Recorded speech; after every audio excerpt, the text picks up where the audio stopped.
walang steamer pero gustong magluto ng leche flan, dito sa aking recipe ay pwedeng-pwede po kayong magluto ng leche flan kahit wala kayong steamer. Kaya naman, panoorin nyo na kung paano ko niluto. Magandang araw po sa ating lahat, lalong-lalo na po sa lahat ng mga nanonood. Gagawa tayo ng lahat ng ito, hindi na natin kailangan pa ng oven, hindi na natin kailangan pa ng steamer. Ayan, kung nag-aalala ka na wala kang steamer, ayan, pwede nyo po itong gawin. Itong aking masarap na leche flan. Hindi siya magkakalayo doon sa steam. Ayan, creamy pa din siya, mga kawaray. Kung mayroon na kayong kawali, kaldero, yan, pwede natin gamitin na yan sa pagluluto ng ating leche flan. Itong ating leche flan, sasabi kong hindi na siya magkakalayo doon sa in-steam na leche flan at hindi na kayo mahihirapan pa. Samahan niyo na po ako at gagawa na tayo ng kakaibang leche flan, mga kawaray! Sa pag-caramelize ng ating asukal, kailangan po natin ng 1 cup na white sugar.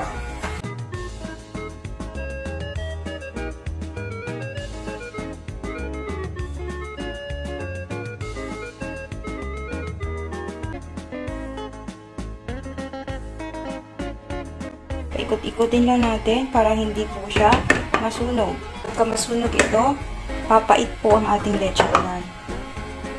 Mahinang apoy para hindi mabigla. Ayan. Pag mainit, matatapos din yan. Malapit na po siyang mag-melt lahat. Pagka nakikita nyo po siyang ganyan na, okay na po yan. Then maglalagay na po tayo ng 1 cup ng ating tubig. Dahan-dahan. Ayan. At mamumuo din po yan. Ayan. Kaya ako naman po nilagyan ng tubig para mas marami po ang ating caramel.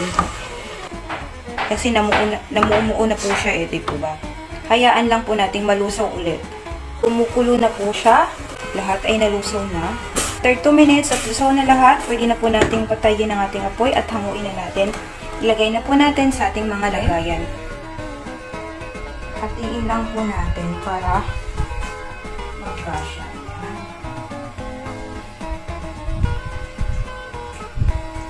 Gawa na natin ang ating caramelize. Ang susunod naman natin gagawin ay ang ating leche flan. Para naman sa paggawa ng ating leche flan, gagamit tayo ng medium size ng ating itlog. Ito ay 20 pieces pong egg yolk po. Halu-haluin po muna natin. Ayan. Para walang pamuno.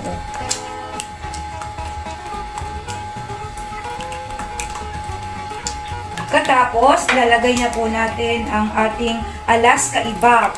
Ang aking Alaska Ibak na ginamit ay dalawang 370 ml. Dalawa po ang ginamit ko dito.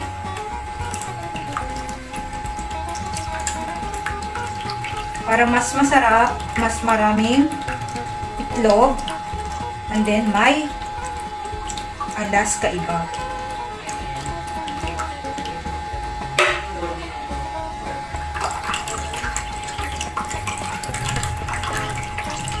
Dalawa pong Alaska Ibak na ang size nito ay 370 ml.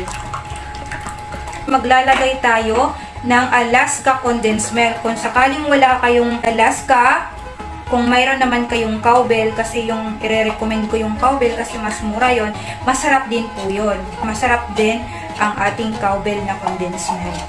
Kasi wala akong mahanap na cowbell, kaya ito na lang ang ginamit ko, ang Alaska condensed milk, kasi yun lang ang available.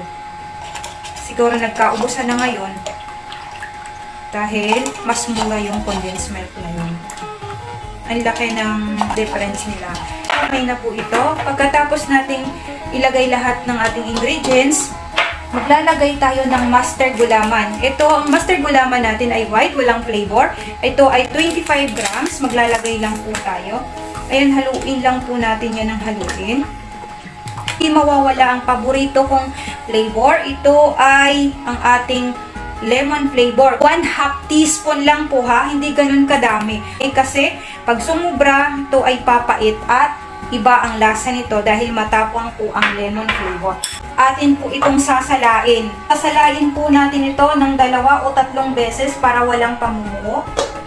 2 o 3 beses po. kailangan salang-sala po ito. 3 beses niyong salain. O kung wala nang pamumuo, okay na yan. Ito ay lulutuin na natin sa mahinang apoy para hindi po siya masunog o dumikit yung ilalim. Hahalu-haluin nyo lang po ito hanggang sa kumulo na po siya. Pagkakulo, hahanguin na natin.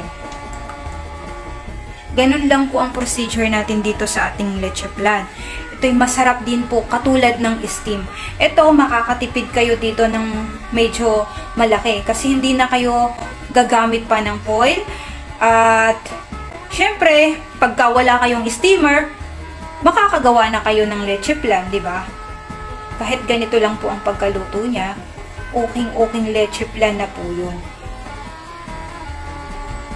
Masarap na po siya. Promise ko yan sa inyo. Ayan, halu-haluin lang po natin hanggang sa kumulo ito. Makikita nyo dito, medyo bumubula siya. Normal lang po yan. Ibig sabihin, malapit na pong kumulo itong ating leche flan. Napakadaling procedure lang po nito. At magkakaroon na kayo ng leche flan. Ganyan lang po ang ingredients niya. Napakadali. Para lang kayo nagpapakulo ng tubig, ay lang naman kayo mahihirapan sa pagkakaramel. Baka kasi yung iba, hindi pa sanay magkaramel. Yung iba, nasusunog pa nasusunog nyo pa ang asukal. Ayan, ang technique lang naman po doon, kapag kunyari sa kabila, may nasusunog na or may natutunaw na asukal, ililipat nyo po lahat ng asukal doon para lahat ay matunaw. Tapos sa gilid nyo na naman din po. Ganun lang po ang technique ng pag-karamelize ng ating asukal. Halu-haluin lang po natin at malapit ng kumulo kasi may bumubula-bula na. Malapit na po siyang maluto at kumukulo na.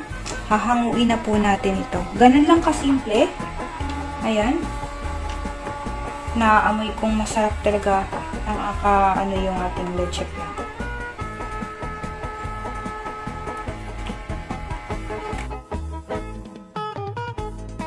Once na kumukulo na po itong ating niluluto, okay na po ito, hahanguin na po natin kasi baka naman po ma-overcook natin. Napakasimple lang gawin, may leche flan ka na. Hindi na tayo pagpapastim pa, okay na po ito at hahanguin na po natin mga kawaray.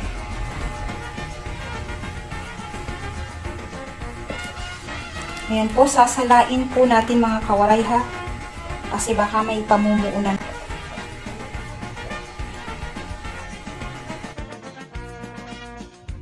Po siya mga kawaray, napakadaling paggagawa ng leche flan lang po ito. Palamigin lang po natin ng 1 hour ito. Ay, ipakikita ko sa inyo mamaya kung anong kinalabasan itong ating leche flan. Palalamigin lang po natin ito ng 1 hour. Sa procedure na ito sa pagluluto ng ating leche flan na napakadali lang kahit wala ka ng steamer, napaka-smooth niya po talaga at walang pinagkaiba. Kaya naman, advice ko sa inyo kapag wala kayong leche flan, ganito na lang po ang gawin niyo. Ating leche flan na ginawa. Ang isa mamaya ko nila. Ito po ang ating leche flan na hindi po natin kailangan pang ating leche flan na hindi na kailangan pang i-steam. Ayan na po siya. Umaapaw sa ating caramelize mga kawaray. At sana magustuhan nyo at alam ko na hindi kayo mahihirapan kung ito po ang gawin yung technique na pagluluto ng ating leche flan. God bless po sa ating lahat at Merry Christmas and a Happy New Year po. Galing po sa Madiskarting Waray. Thank you and God bless po sa ating lahat. Optional lang po ang ginamit ko ditong hinulmahan ko ng aking leche flan. Nasa sa inyo yun kung gusto nyong yanera pa din ang lalagyan nyo. At same lang po ang lasa nito, huwag kayong mag-alala. Dahil kahit wala kayong steamer, pwede na po pala kayong kumuha at magpa-order pa ng inyong leche flan. Kaya naman, ano pang hinihintay nyo? Subukan nyo na po itong aking recipe at lalong-lalo na po sa nagsisimula pa lang. ngayong darating na Kapaskuhan, pwede nyo na po itong ipo-order. Thank you and God bless po sa inyong lahat, mga kawaras. Sa gustong hiramin ang aking mga picture, follow nyo po ang aking Facebook, Hasmin Kabigis, at pwede nyo po iyan makita sa aking Facebook. Pwede nyo pong hiramin yan at ipang post nyo sa inyong mga FB at pwede nyo pong panimulayan.